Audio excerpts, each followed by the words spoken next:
یہ جھوٹ بول رہے ہیں، انہوں نے خود مجھے ہوٹل میں بلایا تھا۔ آپ سب کو سچ بتاتے کیوں نہیں؟ یوں چپ کیوں کھڑے ہیں؟ حیا کے آنسو مسلسل اس کے گالوں پر بہہ رہے تھے۔ اس کی آواز میں التجا بھی تھی اور ایک بے بس چیخ بھی۔ وہ خان حویلی کے کشادہ ڈرائنگ روم کے وسط میں کھڑی تھی، جہاں خاندان کے تمام افراد جمع تھے۔ اس کی نظریں سامنے کھڑے مرسلین پر ٹکی تھیں، جس کا چہرہ غصے اور حقارت سے سرخ ہو رہا تھا۔ بکواس کر رہی ہے، جھوٹ بول رہی ہے، مرسلین کی آواز ڈرائنگ روم میں گونجی۔ وہ قدم بڑھا کر اپنے دادا جان کے سامنے جا کھڑا ہوا۔ میں نے اسے ہوٹل میں بلایا ہی نہیں تھا دادا جان، تہمت لگا رہی ہے عورت اس پر۔ یہ خود میرے دوست سے ملنے کے لیے وہاں گئی تھی اور اب مجھ پر ہی الزام لگانے پر تلی ہوئی ہے۔ میں ابھی اور اسی وقت اس کے ساتھ موجود اپنے رشتے سے انکار کرتا ہوں۔ حیا کی آنکھیں حیرت اور صدمے سے پھیل گئیں۔ اس سے پہلے کہ وہ کچھ بول پاتی، مرسلین نے اپنی انگلی سے منگنی کی انگوٹھی اتاری اور زبردست غصے کے ساتھ سامنے رکھی شیشے کی میز پر پٹک دی۔ انگوٹھی کے ٹکرانے کی تیز آواز سے پورا کمرہ جیسے سانپ سونگھ گیا۔ کچھ ہی دیر پہلے حیا کے موبائل پر مرسلین کے نمبر سے میسج آیا تھا۔ اس میں ایک لوکیشن بھیجی گئی تھی اور ساتھ لکھا تھا، حیا مجھے تم سے فوراً کچھ ضروری بات کرنی ہے، جلدی اس لوکیشن پر آ جاؤ۔ حیا کو کیا معلوم تھا کہ وہ میسج مرسلین نے نہیں بلکہ اس کے دوست نے مرسلین کے فون سے چپکے سے بھیجا تھا۔ وہ تو مرسلین پر اندھا بھروسہ کر کے وہاں چلی گئی تھی، لیکن جب وہ ہوٹل کے اس کمرے میں داخل ہوئی تو اس کا دل دہل گیا۔ وہاں مرسلین نہیں بلکہ اس کا دوست حسام موجود تھا۔ اس سے پہلے کہ حیا پیچھے ہٹتی یا کچھ سمجھ پاتی، کمرے کا دروازہ جھٹکے سے کھلا اور مرسلین اندر داخل ہو گیا۔ اپنے دوست کو حیا کے ساتھ دیکھ کر مرسلین کا دماغ سن ہو گیا۔ اس نے بغیر کچھ سنے یا سمجھے حیا کا بازو دبوچا اور اسے گھسیٹتا ہوا باہر لے آیا۔ پیچھے سے حسام کے طنز اور عیاری سے بھرے الفاظ حیا کے کانوں میں اب بھی گونج رہے تھے۔ حیا، گھبرانا مت، میں بہت جلد وہاں آؤں گا اور تمہیں اس درندے سے چھٹکارا دلوا دوں گا۔ وہ فکرہ مرسلین کے لیے جیسے جلتی پر تیل کا کام کر گیا تھا۔ گاڑی چلاتے وقت اس کا ہاتھ اسٹیئرنگ پر اتنی سختی سے جم گیا تھا کہ اس کے جوڑ سفید پڑ رہے تھے۔ حیا روتی رہی، قسمیں کھاتی رہی، لیکن مرسلین نے ایک لفظ نہ سنا، اور اب وہ یہاں کھڑی تھی، سب کی زہر آلود کے نظروں کے نشانے پر۔ حسام ڈرائنگ روم کے ایک کونے میں خاموش کھڑا تھا۔ اس کا چہرہ بالکل معصوم بنا ہوا تھا، جیسے وہ کچھ جانتا ہی نہ ہو۔ لیکن جب مرسلین کا رخ دادا جان کی طرف ہوا، حسام نے حیا کی طرف دیکھا اور انتہائی مدھم آواز میں صرف حیا کو سنائی دینے والے لہجے میں بڑبڑایا، تم میری ہی بنو گی حیا، مرسلین تو صرف ایک مہرہ تھا۔ حیا کا سانس جیسے سینے میں اٹک گیا۔ اس نے خوفزدہ نظروں سے حسام کو دیکھا، لیکن اگلے ہی پل حسام کے چہرے پر پھر وہی مصنوعی ہمدردی آ گئی تھی۔ حیا، مجھے تم سے امید نہیں تھی، مرسلین نے حیا کی طرف مڑ کر شدید حقارت سے کہا۔ مجھے لگا تھا کہ تم سے شادی کے بعد میری زندگی اچھی گزرے گی، مگر تم نے ایسی گھٹیا حرکت کر کے اپنے آپ کو میری نظروں میں ہمیشہ کے لیے گرا دیا ہے۔ حیا نے کانپتے ہوئے ہاتھ آگے بڑھائے۔ مرسلین، خدا را میرا یقین کرے، میں سچ کہہ رہی ہوں، مجھے اس میسج نے… ابے چپ، کیا یقین کرے لگا رکھا ہے تو نے؟ مرسلین کی ماں نسرین بیگم، جو حیا کی چچی بھی تھیں، آگے بڑھیں اور حیا کو شانے سے جھٹکا دیا۔ یہ تو دادا جان کی عزت کا پاس ہے کہ ابھی تک خاموش ہیں، ورنہ تجھے دھکے دے کر اس گھر سے نکال دیا ہوتا ہم نے۔ بے غیرت، ہمارے ٹکڑوں پر پلی اور ہماری عزت کی دھجیاں اڑا دی۔ چاچی، حیا کا گلا خشک ہو چکا تھا۔ اس کے پاس اب صفائی دینے کے لیے الفاظ ختم ہو رہے تھے۔ ڈرائنگ روم کے دوسرے کونے میں ایک نوجوان قالین پر بیٹھا تھا۔ وہ دلاور تھا، حیا کے تایا کا بیٹا، جو 2 سال پہلے ایک پراسرار کار حادثے میں اپنی یادداشت اور ذہنی توازن کھو بیٹھا تھا۔ اس حادثے میں دلاور کے ماں باپ اور حیا کے والد کی جان چلی گئی تھی۔ دلاور کا دماغ اب ایک 7 سال کے بچے جیسا تھا، جو دنیا کی تلخیوں سے بے خبر اپنی ہی دھن میں رہتا تھا۔ اس وقت بھی وہ قالین پر بیٹھا ایک پلاسٹک کے کھلونے والی گاڑی سے کھیل رہا تھا اور منہ سے آوازیں نکال رہا تھا۔ چاچی نے غصے سے حیا کی طرف دیکھا۔ دادا جان، نکال اس لڑکی کو اس حویلی سے، یہ ہماری خاندان کی بدنامی کا باعث بنے گی۔ اس سے پہلے کہ چاچی مزید کوئی زہریلا لفظ بولتیں، ڈرائنگ روم میں ایک بھاری اور روبدار آواز گونجی، بند کرو یہ تماشا۔ دادا جان، جنہوں نے اپنی لاٹھی کو زمین پر مضبوطی سے ٹیک رکھا تھا، آہستہ سے کھڑے ہوئے۔ ان کی بوڑھی آنکھوں میں گہرا دکھ اور حتمی فیصلہ تھا۔ انہوں نے حیا کی طرف دیکھا، جو آنسوؤں سے تر چہرے کے ساتھ نڈھال کھڑی تھی، اور پھر ان کی نظریں دلاور پر گئیں۔ حیا کہیں نہیں جائے گی۔ دادا جان کا لہجہ اتنا قطعی تھا کہ مرسلین اور اس کی ماں کا منہ کھلے کا کھلا رہ گیا۔ دادا جان، اب یہ کیا کہہ رہے ہیں؟ مرسلین آگے بڑھا۔ اس نے جو حرکت کی ہے، تم نے منگنی توڑ دی نا مرسلین، بس اب تم بولنے کا حق کھو چکے ہو۔ دادا جان نے سخت نظروں سے اپنے پوتے کو دیکھا، پھر انہوں نے پورے ڈرائنگ روم پر ایک نظر ڈالی اور اپنا فیصلہ سنایا۔ حیا کا نکاح ابھی اور اسی وقت میرے پوتے دلاور خان سے ہوگا۔ ایک دم سکوت چھا گیا۔ حیا کا پورا وجود سکتے میں آ گیا۔ اس کے ہاتھ پاؤں ٹھنڈے پڑ گئے، دل جیسے سینے میں دھڑکنا بھول گیا۔ ایک پاگل سے نکاح؟ دلاور سے؟ مرسلین نے تن سے کہکہا لگایا۔ بہت خوب دادا جان، اس بے وفائی کا اس سے بہتر انعام اور کیا ہو سکتا ہے؟ اب پوری زندگی اس پاگل کو سنبھالے۔ حیا نے تڑپ کر دادا جان کی طرف دیکھا، لیکن اس کے ہونٹ سلے رہے۔ وہ جانتی تھی کہ اس حویلی میں اب اس کا کوئی محافظ نہیں تھا۔ وہ جتنی بھی صفائیاں دے دیتی، خود کو بے قصور ثابت کرنے کے لیے قسمیں کھا لیتی، کوئی اس کا یقین نہیں کرتا۔ کسی نے غور نہیں کیا جب دادا جان نے نکاح کا اعلان کیا تو قالین پر بیٹھے دلاور خان کے ہاتھ خود بخود رک گئے۔ اس نے ہاتھ میں پکڑی پلاسٹک کی کھلونا گاڑی پر گرفت اتنی شدید کی کہ سخت پلاسٹک کے اندر چٹاخ کی بھاری آواز کے ساتھ دراڑ آ گئی۔ اس کی جھکی ہوئی آنکھوں میں بچوں جیسی معصومیت کے بجائے ایک ایسا شدید، خوفناک اور برفانی غصہ لہرایا جو کسی بھی انسان کی روح کپکپا دینے کے لیے کافی تھا۔ لیکن اگلے ہی لمحے اس نے دراڑ والی گاڑی کو ایک طرف پھینکا اور بچوں کی طرح تالیاں بجانے لگا۔ واہ، نکاح! مٹھائی ملے گی، مجھے مٹھائی کھانی ہے۔ خان حویلی کا ماحول کسی ماتم کدے کا منظر پیش کر رہا تھا۔ مولوی صاحب ڈرائنگ روم کے وسط میں بیٹھے خطبہ پڑھ رہے تھے، جبکہ حیا سرخ جوڑے میں ملبوس بے حس و حرکت صوفے پر بیٹھی تھی۔ اس کے چہرے کا رنگ پیلا پڑ چکا تھا اور آنکھیں خالی خالی سی سامنے دیوار کو گھور رہی تھیں۔ حیا بنت صفی خان، کیا آپ کو دلاور خان ول شاہنواز خان اپنے حق مہر میں قبول ہے؟ مولوی صاحب کی آواز حیا کے کانوں میں گونجی۔ حیا کا سانس جیسے گلے میں اٹک گیا۔ اس نے ایک نظر اپنے سامنے بیٹھے دلاور پر ڈالی، جو سہرے کے پھولوں کو انگلیوں سے چھیڑ رہا تھا اور بچوں کی طرح بار بار سہرے کے پیچھے سے جھانک کر میز پر رکھی مٹھائی کو دیکھ کر مسکرا رہا تھا۔ حیا، جلدی کرو، مولوی صاحب کا وقت نہ ضائع کرو، چاچی نے اس کے شانے کو سختی سے بھینچتے ہوئے زہر آلود لہجے میں کہا۔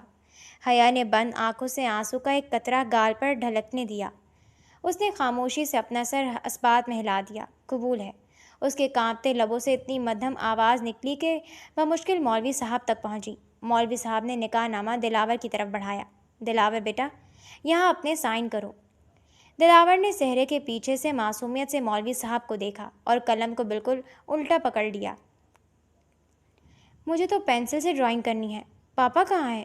وہ مجھے سائن کرنا سکھائیں گے؟ چاچی نے حقارت سے نفی میں سر ہلایا اور مرسلین نے دور کھڑے ہو کر طنزیہ کہکہا لگایا۔ دیکھ لیا دادا جان، اس کا شوہر تو اپنا نام بھی نہیں لکھ سکتا۔ دادا جان نے گہری سانس لی اور پیار سے بولے، دلاور بیٹا یہاں لکیر بناؤ۔ دلاور نے بچوں کی طرح منہ بنایا اور قلم کو سیدھا کیا، لیکن جیسی اس کی انگلیاں کاغذ پر جمی، اس کے ہاتھ کا کانپنا یکدم بند ہو گیا۔ حیا نے چونک کر دلاور کے ہاتھ کو دیکھا۔ دلاور نے اتنی صفائی، روانی اور شاہانہ انداز میں اپنا مکمل نام لکھا کہ کوئی تجربہ کار بزنس مین بھی حیران رہ جاتا۔ حیا کی آنکھیں حیرت سے پھیل گئیں۔ یہ ایک پاگل کے دستخط تو ہرگز نہیں لگتے تھے۔ اس سے پہلے کہ حیا کچھ سوچ پاتی، دلاور نے فوراً قلم کاغذ پر پھینکا اور ہاتھ کو زور زور سے جھٹکنے لگا۔ اوہو، ہاتھ میں درد ہو گیا۔ حیا، مجھے مٹھائی دو۔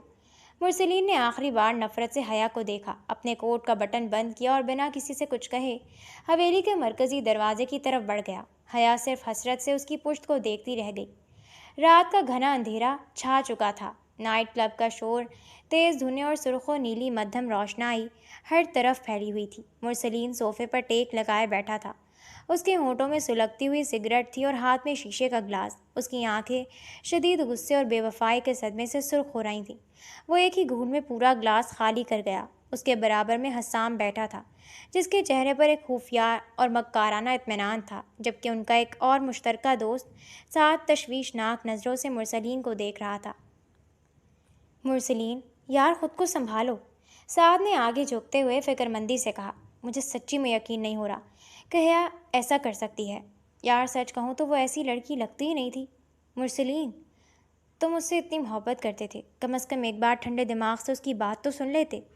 مرسلین نے سگریٹ کا ایک لمبا کش لیا اور دھواں فضا میں اچھالتے ہوئے تلخی سے بولا، میں کیوں سنوں اس کی بات؟ وہ ہے ہی ایسی۔ ماما بالکل ٹھیک کہتی تھیں کہ ایسی لڑکیاں صرف اور صرف دولت کے پیچھے بھاگتی ہیں اور دھوکے باز ہوتی ہیں۔ پر مرسلین ہو سکتا ہے کوئی غلط فہمی ہوئی ہو، تم نے اسے صفائی کا ایک موقع بھی نہیں دیا۔ سعد نے پھر سمجھانے کی کوشش کی۔ اچھا ہوا جو اس کی شادی اس پاگل کے ساتھ ہو گئی۔ مرسلین نے سعد کی بات کاٹتے ہوئے شیشے کا گلاس میز پر پٹکا، جس سے ہلکی سی دراڑ پڑ گئی۔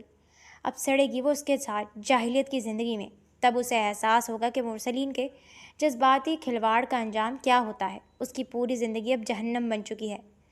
حسام جو اب تک خاموش تماشا دیکھ رہا تھا نے بیچ میں مداخلت کی تاکہ مرسلین کا شک کسی بھی طرح سچائی کی طرف نہ جائے۔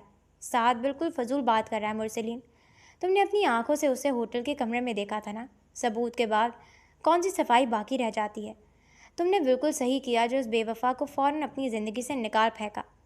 سعد نے حسام کی اس بات پر سخت ناگواری سے اسے دیکھا، لیکن مرسلین نے حسام کی بات پر اس بات میں سر ہلا دیا۔ کچھ ہی دیر بعد جب سعد فون پر بات کرنے کے لیے کچھ فاصلے پر گیا تو حسام نے موقع غنیمت جانا۔ اس نے جیب سے اپنا انکرپٹڈ فون نکالا اور صوفے کے نیچے ہاتھ چھپا کر ایک خفیہ نمبر پر میسج ٹائپ کرنے لگا۔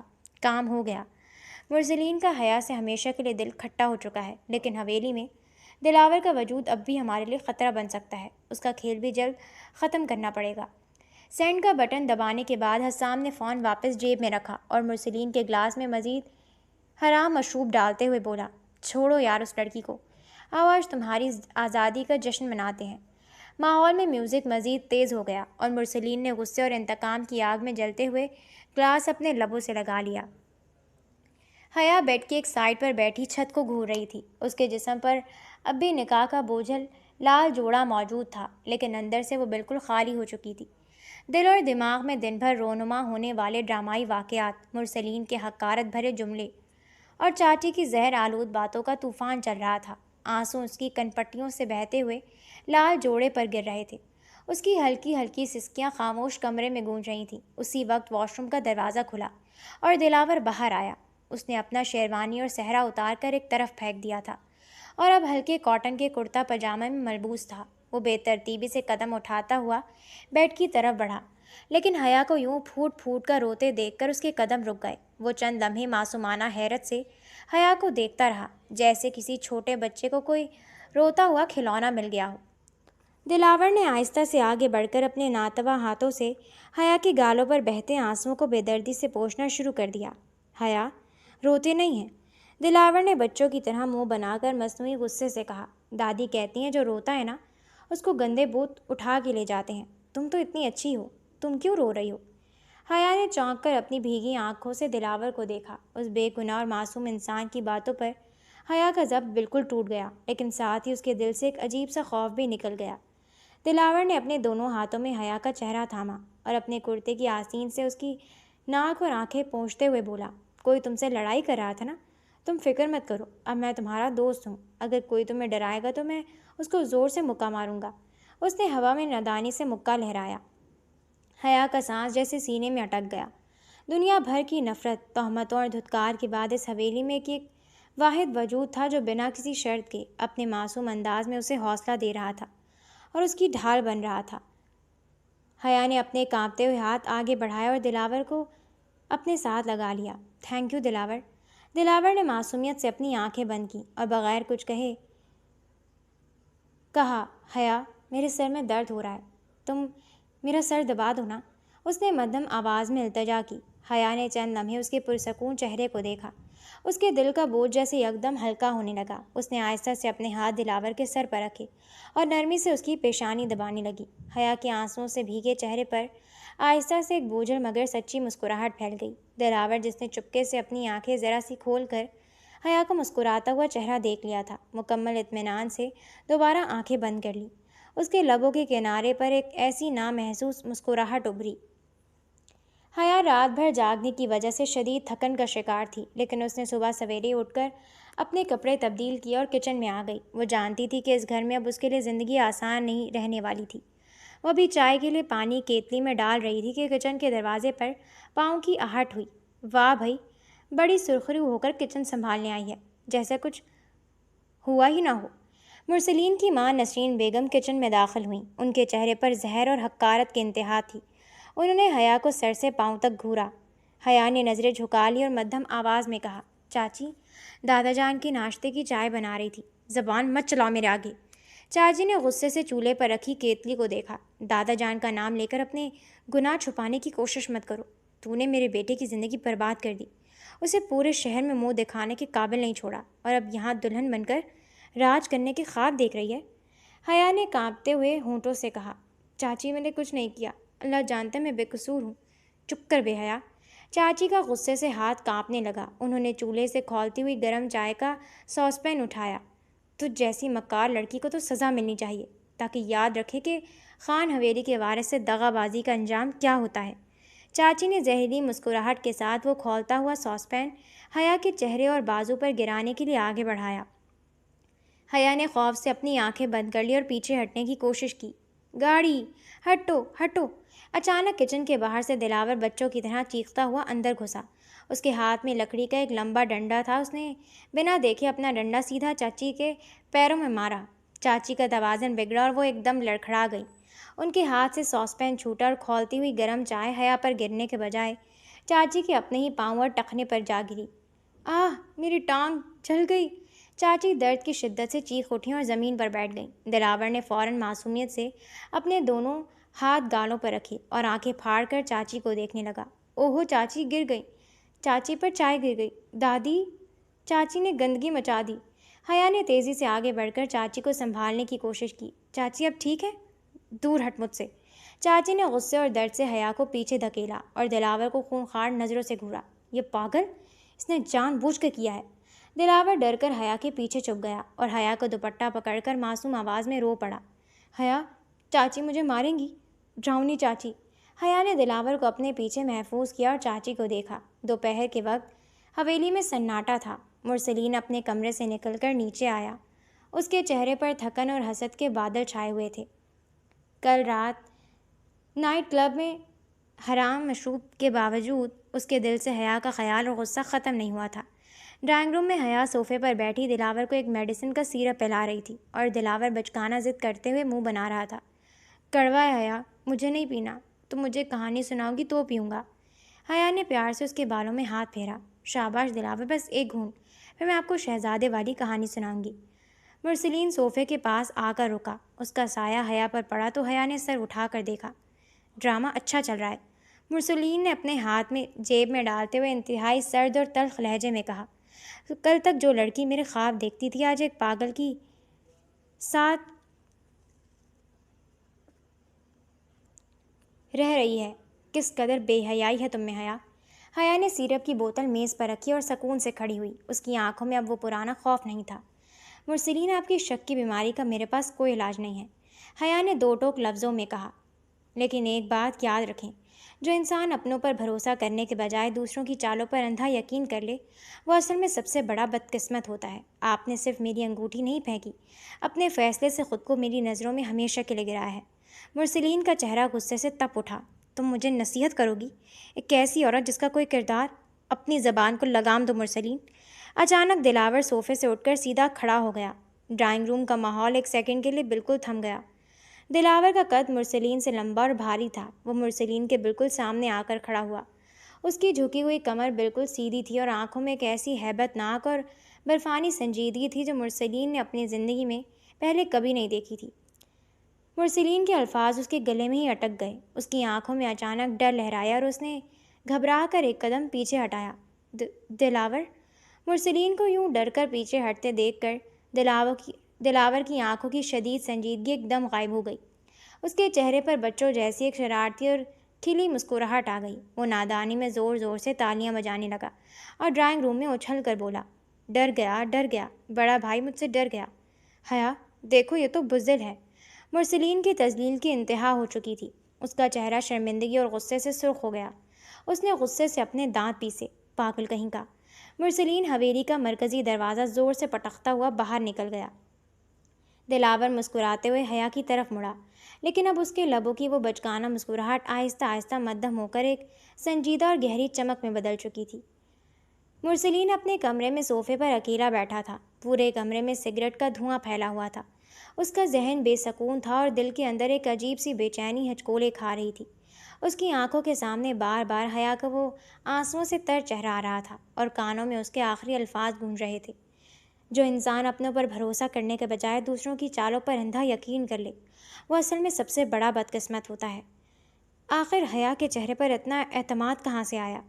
مرسلین نے بڑبڑا کر سگریٹ راکھ دان میں بجھائی۔ پھر اچانک اس کے ذہن میں ہوٹل والی رات کا وہ لمحہ کوندا جب حیا رو رو کر چیخ رہی تھی، انہوں نے خود مجھے میسج کیا تھا، آپ کے نمبر سے مجھے میسج اور لوکیشن آئی تھی۔ مرسلین کا ہاتھ بے اختیاری میں اپنے فون کی طرف بڑھا۔ اس نے کپ کپاتی انگلیوں سے حیا کا نمبر نکالا اور چیٹ ہسٹری کھولی۔ اس کے پاؤں تلے سے زمین نکل گئی۔ حیا کے فون پر بھیجی گئی چیٹ میں واقعی مرسلین کے اپنے نمبر سے وہ میسج اور ہوٹل کی لوکیشن موجود تھی۔ حیا، میں ہوٹل کے روم نمبر 302 میں تمہارا انتظار کر رہا ہوں، فوراً پہنچو۔ مرسلین کی آنکھیں حیرت سے پھیل گئیں۔ یہ میسج میرے فون سے کیسے گیا؟ میں نے تو حیا کو کوئی میسج نہیں بھیجا تھا۔ وہ گہری سوچ میں ڈوب گیا۔ اس نے اپنے ذہن پر زور دیا کہ اس شام آخر ہوا کیا تھا، اور پھر اچانک اس کے دماغ میں ایک دھماکہ ہوا۔ اسے یاد آیا کہ ہوٹل جانے سے آدھا گھنٹہ پہلے وہ حسام کے ساتھ ایک ریسٹورانٹ میں بیٹھا تھا۔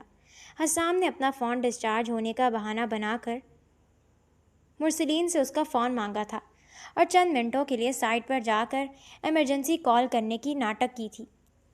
حسام؟ مرسلین کے منہ سے خشک سی آواز نکلی۔ حقیقت ایک بھیانک خواب کی طرح اس کے سامنے آ کھڑی ہوئی۔ حسام نے مرسلین کے فون سے حیا کو میسج بھیجا، پھر مرسلین کو غصہ دلا کر ہوٹل پہنچایا، اور جب مرسلین اندر داخل ہوا تو وہ خود حیا کے ساتھ وہاں موجود تھا۔ حیا جھوٹ نہیں بول رہی تھی، وہ سچی تھی۔ اس پر تہمت لگائی گئی تھی، اور یہ سب کرنے والا کوئی اور نہیں بلکہ اس کا اپنا سب سے پیارا دوست حسام تھا۔ مرسلین کا سانس اٹک گیا۔ اس کے ہاتھ سے فون چھوٹ کر قالین پر جا گرا، اور وہ اپنے دونوں ہاتھوں میں اپنا سر تھام کر بیٹھ گیا۔ حیا بیڈ پر بیٹھی دلاور کے سر پر آہستہ آہستہ ہاتھ پھیر رہی تھی اور اسے مدھم آواز میں کہانی سنا کر سلا رہی تھی۔ دلاور آنکھیں بند کیے بالکل پرسکون لیٹا ہوا تھا، جیسے کوئی چھوٹا بچہ گہری نیند سو رہا ہو۔ جب حیا کو لگا کہ دلاور سو چکا ہے تو اس کے ہاتھ خود بخود رک گئے۔ اس نے ایک گہری اور ٹھنڈی سانس بھری۔ کمرے کی خاموشی میں اس کے دل کا درد لبوں پر آ گیا۔ وہ دلاور کے معصوم چہرے کو دیکھتے ہوئے آہستگی سے بڑبڑائی، اگر آپ ٹھیک ہوتے دلاور تو کیا آپ بھی مرسلین کی طرح مجھ پر تہمت لگاتے، یا پھر آپ میرا یقین کرتے؟ اس کی آنکھوں میں دوبارہ آنسو تیرنے لگے۔ اس نے نفی میں سر ہلایا اور مدھم آواز میں بولی، نہیں، مجھے لگتا ہے اگر آپ ٹھیک ہوتے تو کبھی مجھے یوں اکیلا نہ چھوڑتے۔ حیا نے جھک کر دلاور کے ماتھے پر بکھری زلفوں کو پیچھے ہٹایا۔ اس کا دل شدید تکلیف سے بھر گیا۔ بہت تکلیف ہوتی ہے دلاور، جب بھی میں آپ کو اس حال میں دیکھتی ہوں۔ آپ تو اس حویلی میں سب سے زیادہ سمجھدار اور اچھے انسان ہوا کرتے تھے۔ میرے بابا، تایا جان، ماما، تائی جان، سب کے سب اس ایک حادثے میں ہم سے چھن گئے۔ کاش میں بھی اس دن آپ سب کے ساتھ اس گاڑی میں ہوتی، کاش میں بھی زندہ نہ بچتی۔ حیا کی آواز روتے روتے بند گئی۔ اس نے اپنا چہرہ دونوں ہاتھوں میں چھپا لیا۔ اگر میں اس دن مر جاتی تو آج یوں میرے کردار پر بات نہ آتی، میں اس اکیلی ظالم دنیا میں اتنی بے بس نہ ہوتی۔ کمرے میں اس کی ہلکی ہلکی سسکیاں گونجنے لگیں۔ اچانک دلاور نے بغیر آنکھیں کھولے بہت پیار اور معصومانہ غصے سے بھری آواز میں کہا، اب چپ کر کے سو جاؤ، اگر دوبارہ ایسی گندی باتیں بولی نا تو میں رونا شروع کر دوں گا۔ یہ کہہ کر دلاور نے فوراً اپنا رخ دوسری طرف موڑ لیا، چادر اپنے منہ پر کھینچ لی اور دوبارہ خاموش ہو گیا۔ حیا حیرت سے آنکھیں پھاڑے اپنے بہتے آنسو بھول کر دلاور کی پشت کو دیکھتی رہ گئی۔ کیا دلاور جاگ رہا تھا، اور اس کی آواز میں اتنا حق اور اتنی فکر کہاں سے آئی تھی؟ حیا کا دل زور سے دھڑکا۔ مرسلین حسام سے تلخ کلامی کے بعد سیدھا اپنی ماں کے کمرے کی طرف بڑھا۔ اس کا چہرہ غصے، پچھتاوے اور صدمے سے زرد ہو رہا تھا۔ اس نے بغیر دستک دیے نسرین بیگم کے کمرے کا دروازہ دھکیل کر کھولا۔ نسرین بیگم جو ڈریسنگ ٹیبل کے سامنے کھڑی زیورات اتار رہی تھیں، مرسلین کے اچانک اور سخت روپ کو دیکھ کر چونک گئی۔ مرسلین، یہ کیا طریقہ ہے کمرے میں آنے کا؟ انہوں نے ناگواری سے کہا۔